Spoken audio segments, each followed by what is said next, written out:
para com todos os irmãos em toda a Macedônia.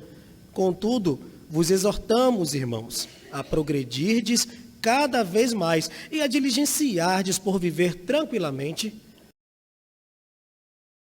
com as próprias mãos, como vos teis com dignidade para com os de fora e de nada venhais a precisar. Vamos orar mais uma vez.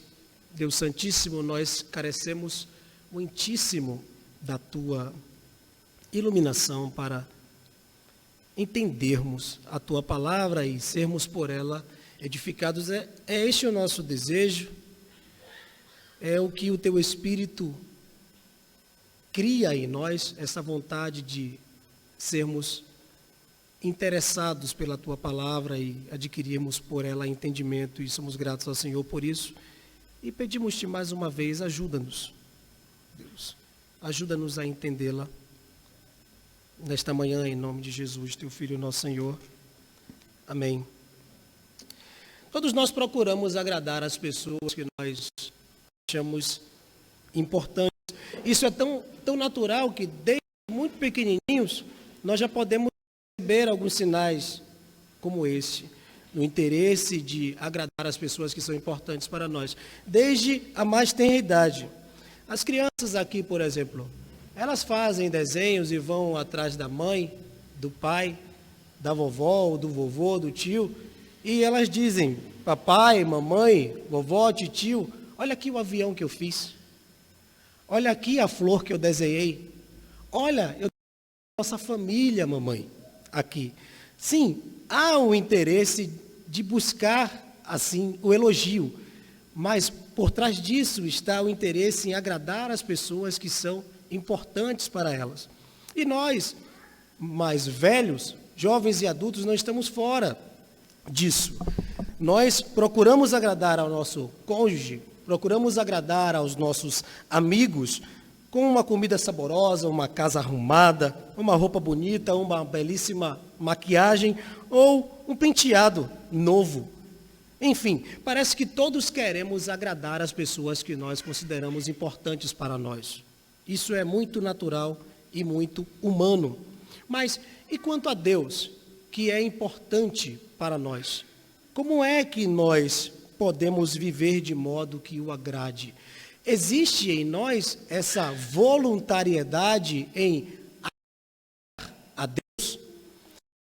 A preocupação do apóstolo Paulo neste capítulo nesse texto que nós lemos. E será esta a nossa preocupação também nesta manhã, neste sermão, falando a partir do seguinte tema, meus irmãos: a Deus. E, em primeiro lugar, viva a vida que agrada a Deus buscando santificação. É isso que ele fala aqui nos versículos 1 a 8.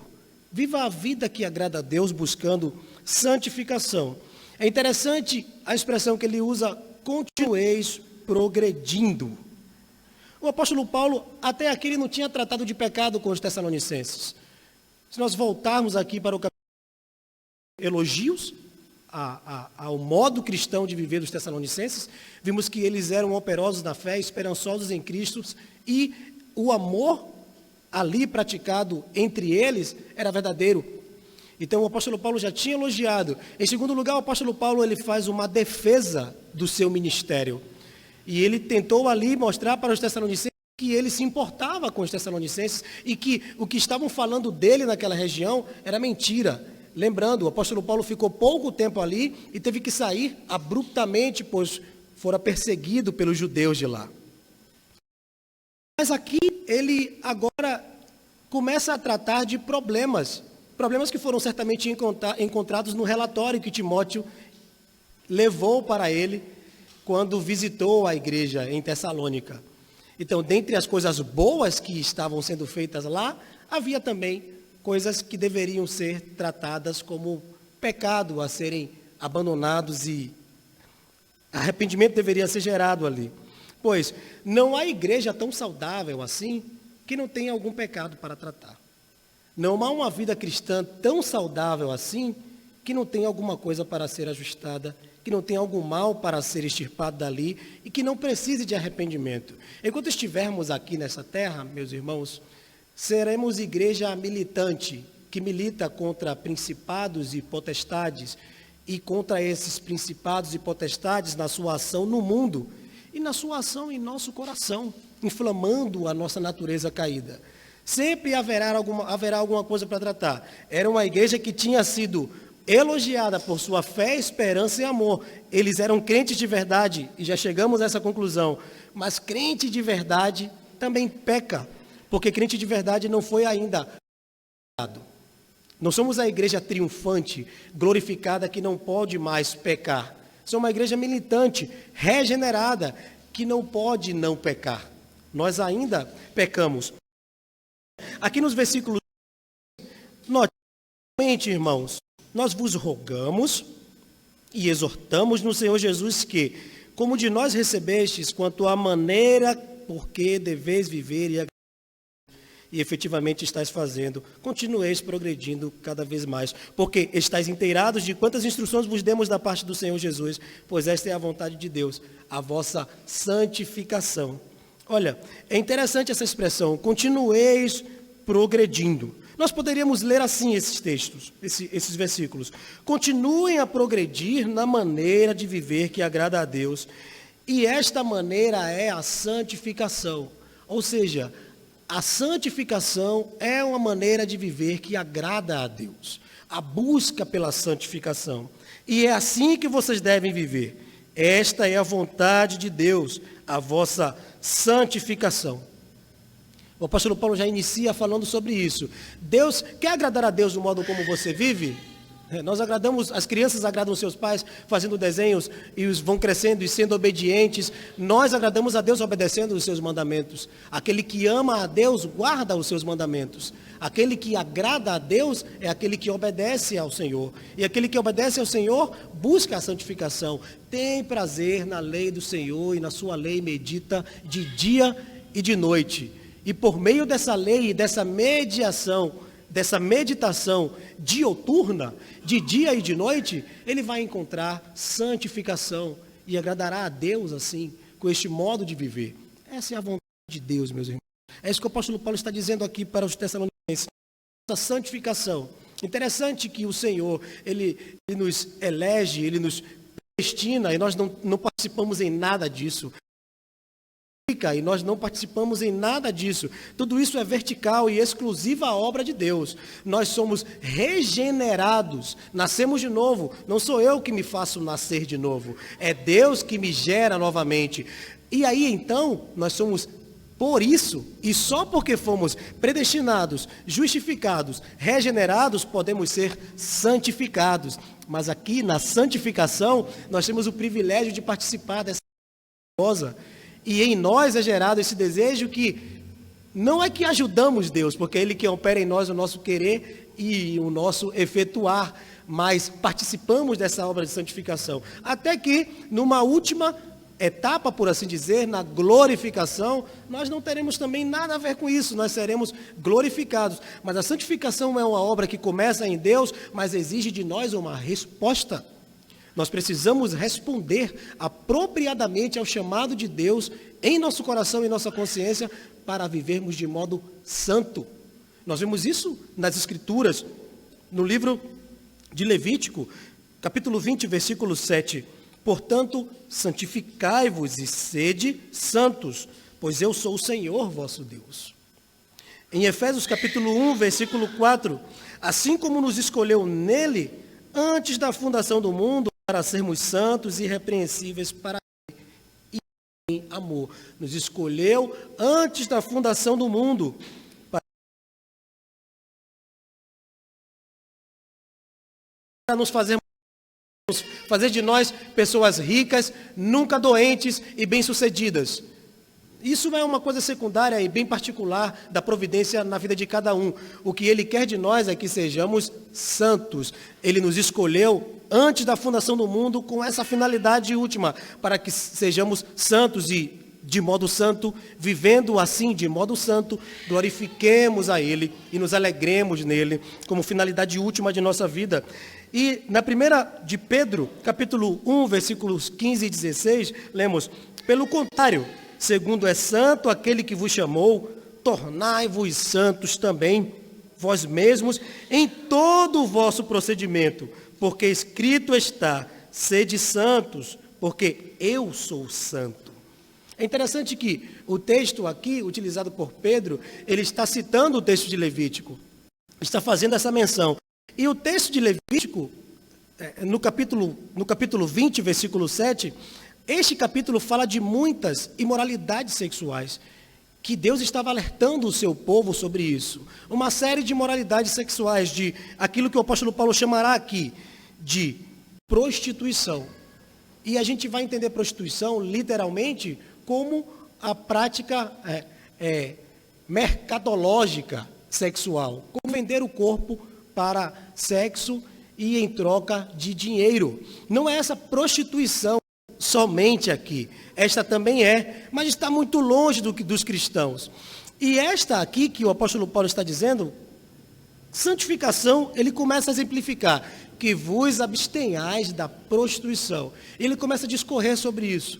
É interessante tratar da palavra original aqui, da qual se traduz e se chega à palavra prostituição. A palavra é porneia, no grego. E porneia significa relações sexuais ilícitas. Uma série de modos de viver sexualmente que são ilícitos. Desde a própria prática até o modo de olhar e vestir, que envolve o que ele vai chamar de lascívia. E no lugar da lascívia, ele vai trazer santificação e honra. Esse problema das relações sexuais ilícitas já era um problema desde o primeiro século. Lá no primeiro concílio, em Jerusalém, quando os apóstolos eles se reúnem, no capítulo 15 do livro de Atos, uma das coisas que eles recomendam aos gentios, que estavam ali sendo assediados pelos judeus a circuncidarem-se e guardarem uma série de ritos judaicos que, em Cristo, essas cerimônias e ritos já tinham sido encerrados, pois Cristo cumpriu aquilo que cerimonialmente apontava para ele. Mas dentre as coisas que ficou ali decidida, foi que os gentios deveriam abster-se das relações sexuais ilícitas. Então, no primeiro século, isso já era comum, porque a cultura grega, meus irmãos, era caracterizada pela imoralidade sexual. Havia deuses que eram representantes de imoralidades sexuais. Dionísio, na cultura grega, que é Baco, na cultura romana, ele era o deus da libido, das imoralidades sexuais. O deus que, por meio de um despudor, promovia em seus rituais ali, cultos, relações sexuais assim, abertamente, de modo impuro e despudorado. Afrodite, a deusa do amor, e os cultos a Afrodite envolvia relações sexuais ilícitas e imoralidades sexuais. É nesse contexto que Paulo está escrevendo para aqueles irmãos tessalonicenses ali. A mitologia grega, vocês já devem ter ouvido sobre a história, o mito do Minotauro. O Minotauro, lá que aparece no sítio do Pica-Pau Amarelo. A história do Minotauro é sombria em termos de imoralidade sexual. O rei Minos foi presenteado por um touro do deus dos mares, Poseidon. A esposa do rei Minos se apaixonou por esse touro e teve relações íntimas com ele. Daí o Minotauro, o fruto de uma bestialidade. Ou a história da Medusa. Vocês já devem ter ouvido falar também como é que ela chegou a se tornar de uma sacerdotisa bonita, extremamente vaidosa, da deusa Atena. Foi violentada pelo deus Poseidon e por isso punida pela deusa Atena, sendo transformada naquela figura monstruosa cujos cabelos são serpentes, e os homens que olhassem para ela e encarassem-na seriam transformados em pedra. Então, toda essa cultura estava ali, de devassidão e promiscuidade. E o apóstolo Paulo escreve para eles: olha, vos abstenhais da prostituição. Havia problemas, por exemplo, em Corinto, quando o apóstolo Paulo escreve para lá, para os coríntios, e havia um grande problema ali de moralidade sexual naquela igreja. Um homem que estava se relacionando com a sua madrasta.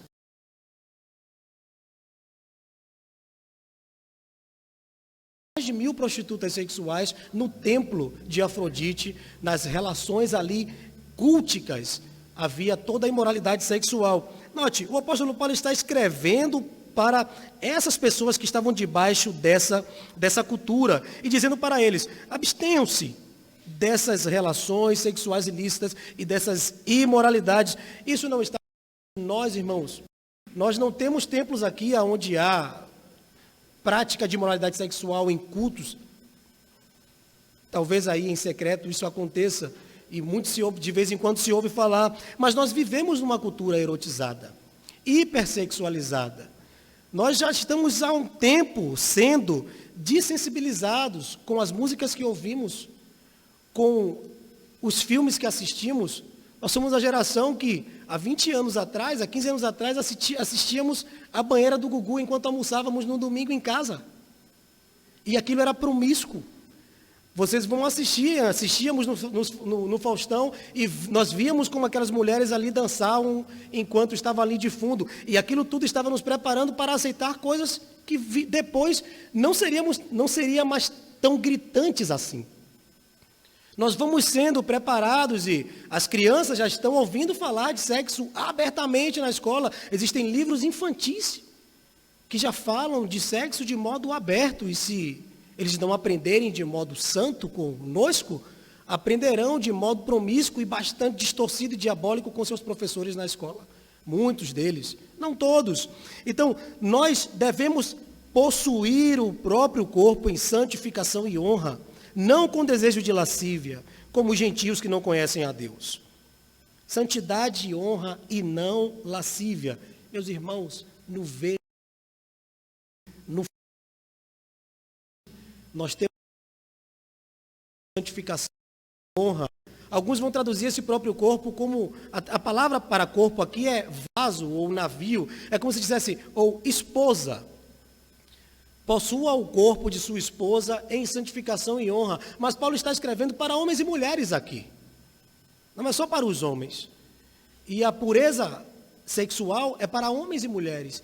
E é interessante falar disso porque Deus quer que busquemos a santificação e respondamos a Ele no nosso modo de ver, de ouvir, de vestir. E é preciso que estejamos atentos para isso. Santidade e honra e não lascívia. O que é lascívia? É a exacerbação do prazer sexual, a busca de prazer sem pudor, sem limites. É o que nós vemos na pornografia. Aquilo que há 20 anos atrás, um adolescente precisava comprar uma revista para ver, ele vê no sofá da sala, no Instagram. Existem perfis que são pornográficos. Precisamos estar atentos aos que os nossos filhos estão vendo. Ele está assistindo um desenhozinho no YouTube e a propaganda tem cunho pornográfico. A publicidade tem cunho erótico. O TikTok. Nós vemos muitas coisas ali que são reprovadas por Deus, sexualmente falando, permeados de lascívia e luxúria. Nós vivemos uma cultura que tem se preocupado em nos deixar cada vez menos sensíveis, nos desensibilizar para que sejamos cada vez mais tolerantes. A quantidade de divórcios, a quantidade de adultérios.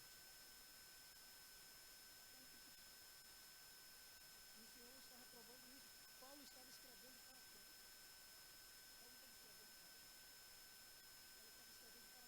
E ele diz, não tirem proveito dos elementos das fraudes, e que nesta matéria ninguém tire proveito. Que é fraude, irmão, cause prejuízo. A cobiça é defraudar, tirar proveito. Quando alguém casado cobiça uma outra pessoa e pratica adultério já no seu coração. Isso já é adultério. Se um homem olhar para uma mulher com desejo impuro, ele já cometeu adultério com aquela mulher. Na lei era preciso um flagrante para que houvesse punição. Mas aqui não. O coração já está desejoso e houve já tentação e pecado. E isso é o que nós poderíamos considerar como defraudar, dar prejuízo, tirar proveito. Nós precisamos ver como homens, como nos portamos, as piadas que nós contamos, assistimos, existem de natureza ilícita e promíscua no nosso vocabulário. E que se você for fazer uma pesquisa daquela palavra, você vai ver que a origem dela é promíscua, sexualmente falando. E nós precisamos estar atentos a isso. Ele diz, cada um possui o seu próprio corpo, ou seja, olhos, ouvidos, boca e nariz, tudo, o seu corpo, o que você tem visto e ouvido, o que você tem falado, note, isso deve ser santo e deve honrar, porque esse comportamento é comportamento de gente que não conhece a Deus, como gentios que não conhecem a Deus. Ele diz que nesta matéria ninguém ofenda nem defraude o seu irmão. Por quê? Porque o Senhor é vingador de tudo isso. Quando nós, cristãos, não nos vestimos como nós deveríamos nos vestir, nós defraudamos a igreja de Cristo, causamos prejuízo a ela. Meus irmãos, eu já cansei de ver a expressão moda gospel. E quando eu vou ver as roupas, elas parecem moda ímpia. Não tem diferença. O modo como nos vestimos, o modo como nós falamos, precisa ser revisto. Sim, precisa ser revisto, não porque eu aqui particularmente estou dizendo que alguém precisa rever, mas porque a palavra de Deus aqui nos diz. Os tessalonicenses precisavam rever o modo como estavam vivendo, e nós certamente precisamos também, pois o mau testemunho e o mau vestir, ouvir, falar e ver, sim, maculam, defraudam o corpo de Cristo, causam prejuízo, esse mau testemunho causa prejuízo ao corpo de Cristo. E ele diz que o Senhor é vingador de tudo isso.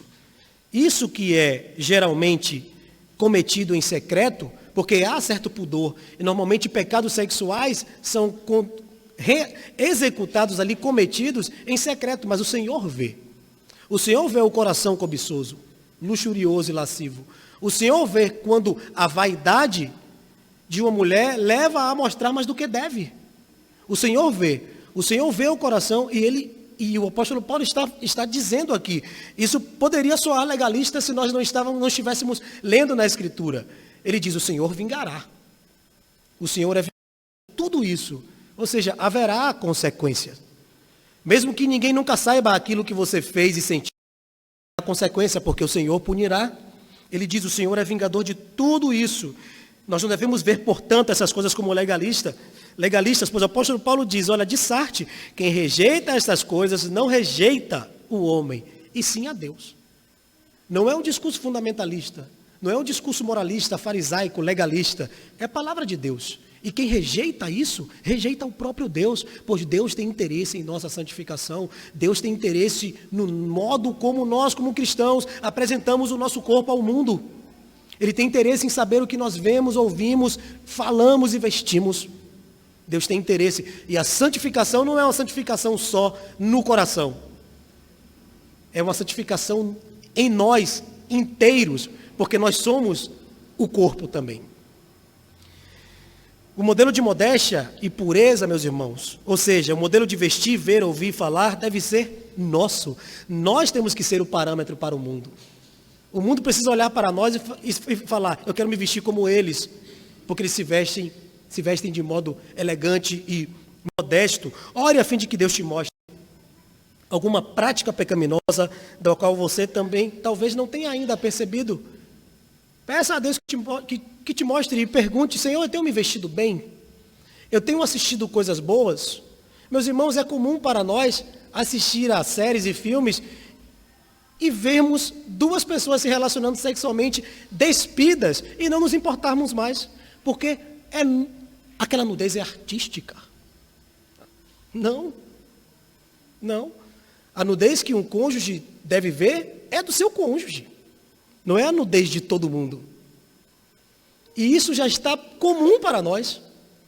Por que nós nos acostumamos, por exemplo, com isso? Tem alguma coisa estranha, meus irmãos? Repito, isso pode parecer exagerado, mas não é. Não é mesmo exagerado. Graças ao sacrifício de Cristo, nós temos o Espírito Santo que habita em nós. E esse Espírito diz em nosso coração, na consciência, como que nós temos que ser para agradar a Deus do modo santo de se viver. Nós temos visto que a vida que agrada a Deus é uma vida santa. Viva a vida que agrada a Deus, em primeiro lugar, buscando santificação.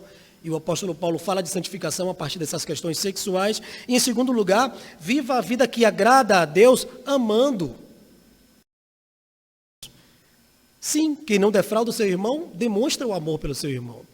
E o apóstolo Paulo está falando aqui de amor fraternal. Viva a vida que agrada a Deus, amando os seus irmãos. No versículo 9 ele diz, no tocante ao amor fraternal, não há necessidade que vos escreva. Ou seja, não há necessidade de detalhar como eu detalhei o primeiro ponto. Eu não preciso detalhar tanto sobre o amor fraternal, porque os próprios tessalonicenses já haviam demonstrado que eles praticavam o amor. O apóstolo Paulo, no capítulo 1, já inicia. É sabido por todas as igrejas aqui da Macedônia que vocês amam uns aos outros e que vocês são fiéis a Deus. E o apóstolo Paulo já dizia, olha, Deus fala isso ao seu coração. É como se fosse preceito básico da fé. Qualquer cristão tem no seu coração esse imperativo cravado, ame ao seu irmão.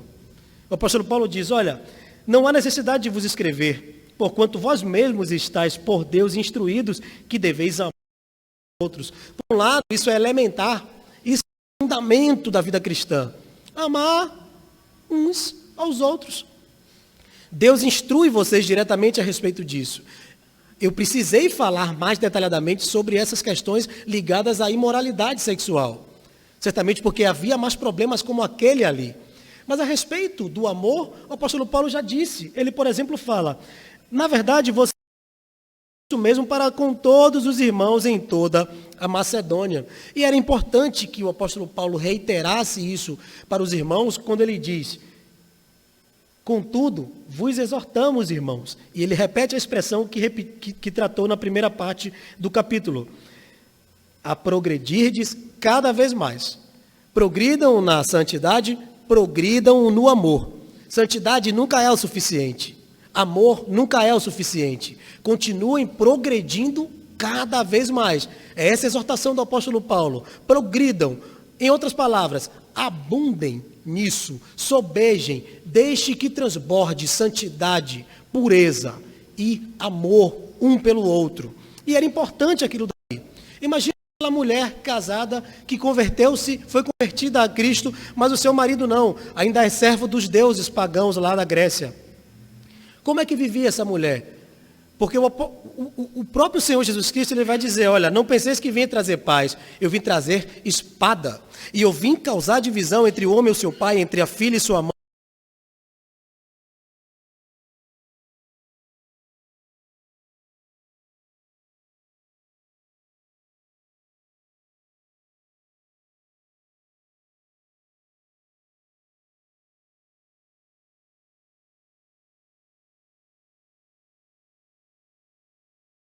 Entre pais encontre e que crie essa forte vinculação, porque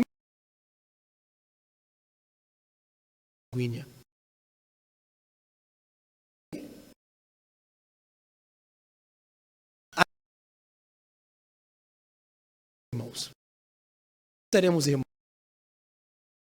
só, e é isso que o apóstolo Paulo está falando, amem-se bastante. Aquela pessoa que tem seu relacionamento familiar rompido, encontrará uma família entre vocês. E suprirá necessidades emocionais, psicológicas e materiais entre vocês. E era importante para o apóstolo Paulo exortar continuassem a progredir na santificação. Do amor fraterno. Aqui. Gridam assim, ainda sejam santos e como? Santificando o amor um. É o mesmo Espírito que santifica a pureza, que santifica. Calvino, comentando este ponto, escreve, qualquer coisa que se mostre em nós em um estado elevado de excelência, ainda precisamos desejar que se torne melhor. Quando o apóstolo Paulo escreve que você chegue ao pleno conhecimento de todo o bem, ele elogia Filemon, da fé e do amor, eu tenho uma tarefa mais difícil para você. Eu quero que você trate como irmão um escravo. Isso era muito revolucionário para aquela época. Assim como era revolucionário para os tessalonicenses que buscassem santidade e pureza, pois havia muita impureza e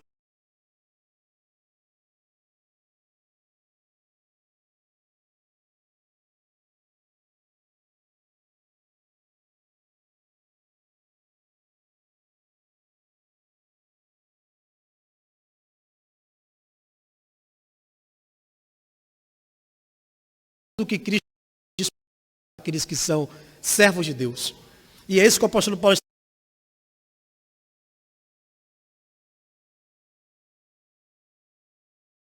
já era conhecido em toda a Macedônia. Isso é um tanto provocante, mas o seu amor pelo seu irmão é conhecido. É conhecido na sua casa? É conhecido no seu bairro?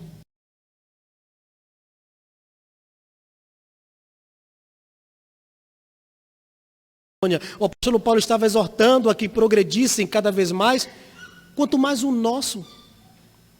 Meu amor, às vezes é até posto em xeque pela minha própria esposa. O amor de uma esposa é posto em xeque pelo próprio dos pais, pelo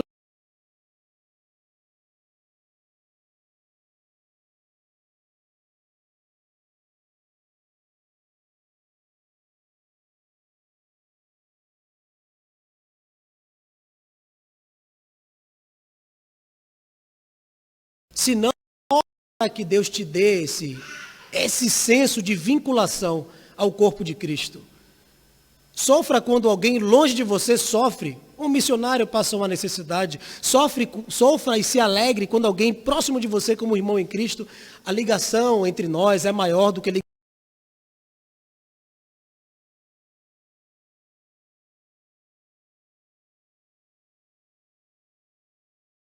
darmos aos outros. É isso que o apóstolo Paulo está fazendo. Cristo deu a vida por nós e esse foi o maior ato de amor já realizado na história da humanidade. Nós somos convocados, portanto, a progredir cada vez mais nesse amor, chegando cada vez mais perto da imagem de Cristo. Quando o apóstolo diz para que os tessalonicenses progridam no amor, ele está falando, e isso está ali pressuposto,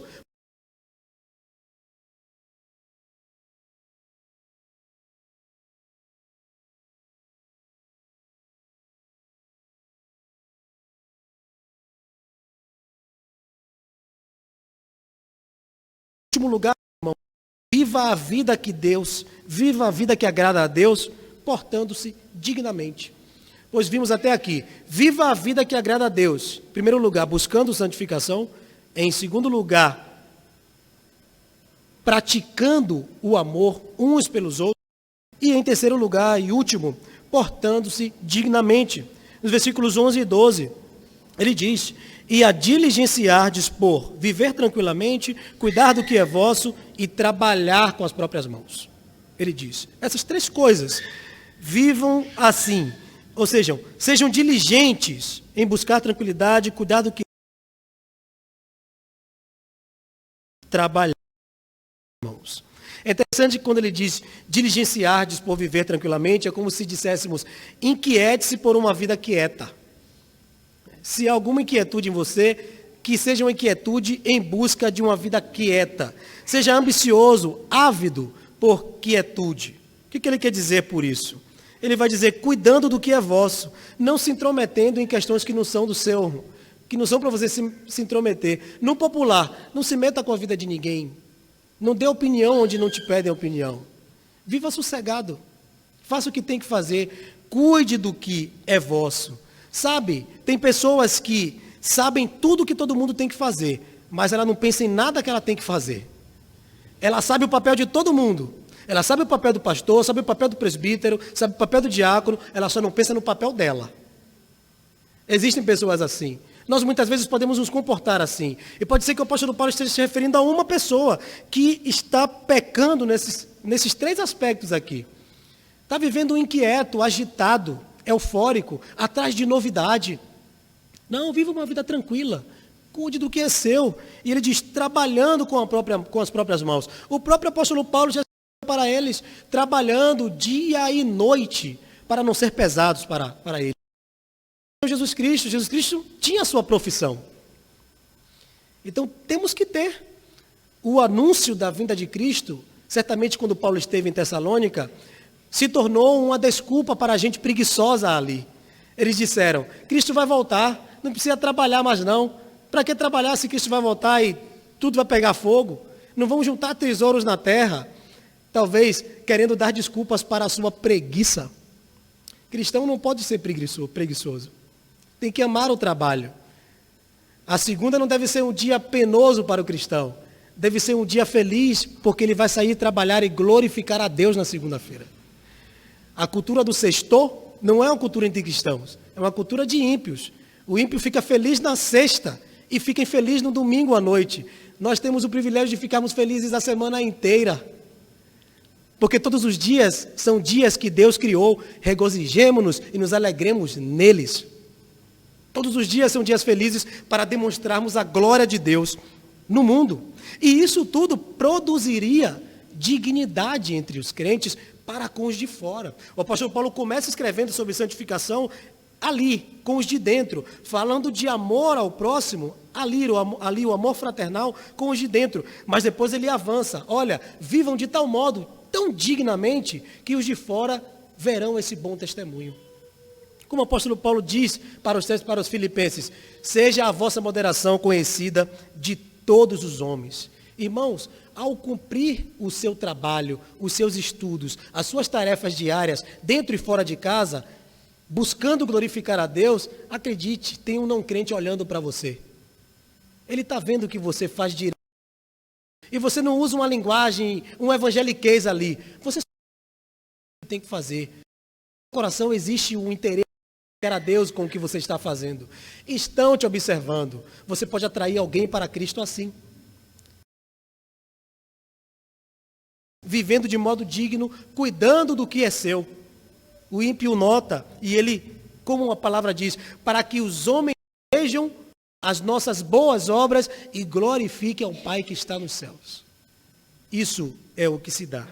Por fim, glorifique a Deus, meus irmãos. Glorifiquem a Deus no trabalho de vocês, no estudo de vocês, nas suas ocupações diárias, e seja diligente em tudo que você faz entre os homens, na sociedade, para que não dependam de ninguém. O apóstolo Paulo diz, olha, se portem de tal modo para com os de fora, que nada venhais a precisar. Existem momentos que passaremos necessidade, precisaremos, mas que isso não seja por desleixo, displicência e preguiça, mas por uma circunstância adversa que nos acomete. Mas um cristão nunca deve passar necessidade porque é preguiçoso. Isso é pecado. Dedique o seu trabalho ao Senhor, exercendo a sua vocação no lugar no qual Ele te colocou. Em qualquer área que Ele te colocou. Exerça e desenvolva as suas habilidades técnicas, a sua vocação para glorificar a Deus. Eu quero concluir, meus irmãos, dizendo o seguinte: a vida que agrada a Deus é santa, pois o nosso Deus, o Deus que nos chamou, é santo e Ele nos convoca para viver assim. Esta santidade, para vivermos em busca dessa. E isso é um privilégio para nós, foi dado a nós o privilégio de refletir a glória de Deus no mundo. Nas trevas do nosso tempo, de sermos luzeiros, como luzeiros nesse mundo, como brilham, quanto mais santas são, quanto mais puras são, quanto mais amáveis e diligentes somos, mais brilhamos esta santidade, iluminamos o mundo em trevas e refletimos a glória e a imagem de Deus. Quanto mais nós nos parecemos com Cristo. Esta santidade não é uma santidade puramente moralista, porque por meio da filosofia e outras questões aí teóricas, alguém uma certa aparência moral e até, em alguma medida, algum avanço no que diz respeito à moralidade e à ética. Mas aqui não estamos falando puramente de moralidade e ética. Estamos falando de santidade, que é uma obra de Deus em nós e é o desejo de imitar aquele que é a santidade em sua plenitude, o nosso Senhor Jesus Cristo. Ele é a expressão puríssima da santidade de Deus. Ele é a imagem do Deus invisível. Ele que foi tentado em todas as coisas, mas nunca pecou. É perfeitíssimo em santidade. E nós, pela ação do Espírito Santo, podemos e devemos imitá-lo. A vida que agrada a Deus é a vida do próprio Cristo. Ao viver de modo que agrada a Deus, você está vivendo como Jesus, porque foi Jesus quem agradou a Deus. Foi Ele quem agradou completamente ao Pai. E nós agradaremos a Deus quanto mais imitarmos o nosso Senhor Jesus Cristo. Portanto, meus irmãos, vivam a vida que agrada a Deus. Amém.